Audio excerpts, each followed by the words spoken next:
کے گناہ سے رزق کی تنگی بھی بڑھ جاتی ہے، چاہے وہ ملٹی ملینئر بندہ کیوں نہ ہو، کام اٹکا ہی رہتا ہے، پھر انسان کی ہیبت کم ہو جاتی ہے، دل سخت ہو جاتا ہے، عبادت کو دل نہیں چاہتا، پھر دل پریشان ہوتا ہے۔ آپ اس بات کا خود مشاہدہ کر لیں کہ جتنی لڑکیاں روگ پال لیتی ہیں ان کو راتوں کو نیند نہیں آتی، کبھی 1 بجے میسج آ رہا ہے، کبھی 2 بجے میسج جا رہا ہے، ساری رات جاگ کے گزار دیتی ہیں۔ جس گناہ نے دنیا میں سکون چھین لیا، سوچیں آخرت میں سکون کیسے ملے گا۔ پھر پریشان ہو کے خود کہتی ہیں اس جینے سے تو مر جانا اچھا تھا، اب تو گھبرا کے یہ کہتے ہیں کہ مر جائیں گے، مر کے بھی چین نہ پایا تو کدھر جائیں گے۔ اس لیے زنا کے بارے میں 2-3 باتیں بہت اہم ہیں۔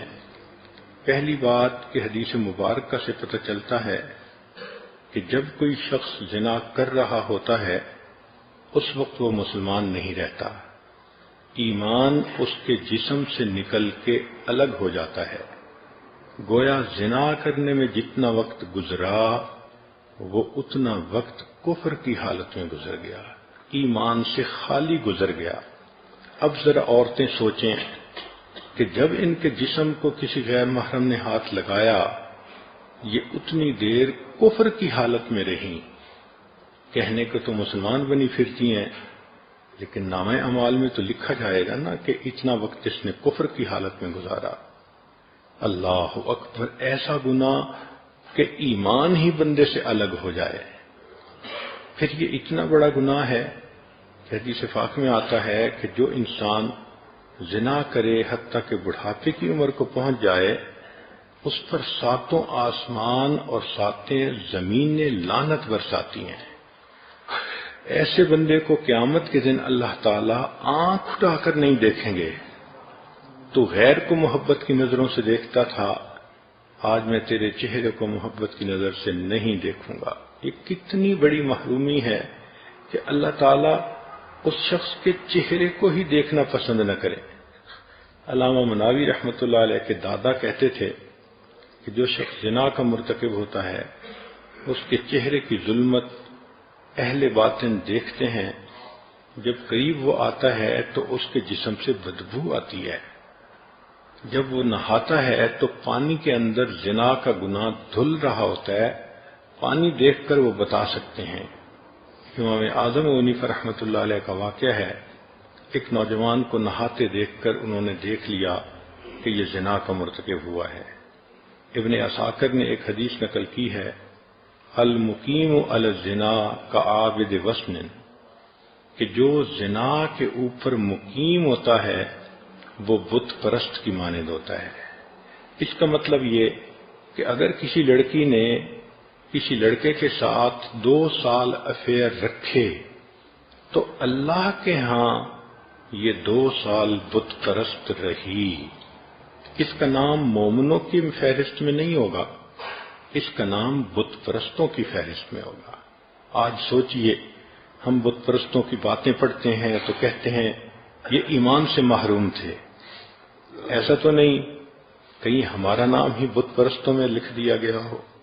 اس لیے عورتیں اس پوائنٹ کو خوب اچھی طرح سمجھیں کہ یہ زنا کا گناہ ایمان سے محروم کرتا ہے، زنا کا گناہ انسان کو اللہ کے دفتر میں بت پرستوں کی فہرست میں شامل کرتا ہے۔ یہ جو ہوتا ہے نا کسی کو محبت سے چاہنا، ہر وقت اس کا دھیان رہنا، تو میرا دین ایمان سجنا، تو اللہ تعالیٰ پھر بندے کا نام ایمانداروں کی فہرست سے نکال دیتے ہیں۔ تو کتنی عجیب بات ہے کہ جس عورت کا افیئر 5 سال کسی کے ساتھ رہا، وہ 5 سال اللہ کے کاغذوں میں بت پرست بن کر رہی، وہ شرک کرتی رہی، وہ مومنہ نہیں تھی، وہ مشرکہ تھی۔ سوچئے یہ کتنا بڑا گناہ ہے۔ پھر اس کی سزا آخرت میں اتنی زیادہ کہ پڑھ کے کانپتا ہے بندہ۔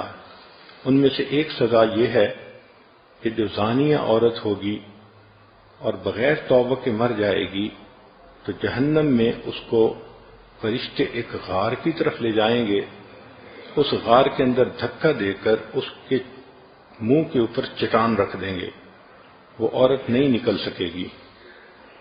اس غار کے اندر بچھو ہوں گے، وہ بچھو اس کے جسم پر اس طرح لپٹیں گے جیسے شہد کے چھتے کے اوپر شہد کی مکھیاں ہوتی ہیں، اور اتنے بچھو ایک وقت میں اس کو کاٹیں گے، اس کو تکلیف ہوگی، مگر اللہ تعالیٰ کے کہیں گے کہ تو نے وہ گناہ کیا کہ جس گناہ کی وجہ سے تیرے انگ انگ نے مزے لیے تھے، آج تیرے انگ انگ میں زہر جائے گا اور اس کو جا کر تکلیف پہنچائے گا۔ سوچئے، اکیلا ہوگا، بچھو کاٹ رہے ہوں گے، آج تو کوئی مکھی کاٹ جائے شہد کی تو درد برداشت نہیں ہوتا، بچھو کاٹیں گے اور اتنے زیادہ بچھو ایک وقت میں کاٹیں گے، جسم کی کیا حالت ہوگی۔ چند لمحوں کی لذت کی خاطر بندہ اللہ کے دربار سے دھتکارا جائے، بندہ اللہ کے نظر کے اندر مشرک بن جائے، بت پرست بن جائے، اللہ تعالی محبت کی نظر سے دیکھنا ہی پسند نہ کریں، تو ایسا گناہ کتنا بڑا گناہ ہے۔ اور پھر اس کی ایک اور دنیا کے اندر جو نحوست ہوتی ہے کہ اس گناہ کی وجہ سے میاں بیوی کے دلوں میں فاصلے آ جاتے ہیں۔ اللہ تعالیٰ اس گناہ سے بچنے کی توفیق عطا فرمائے۔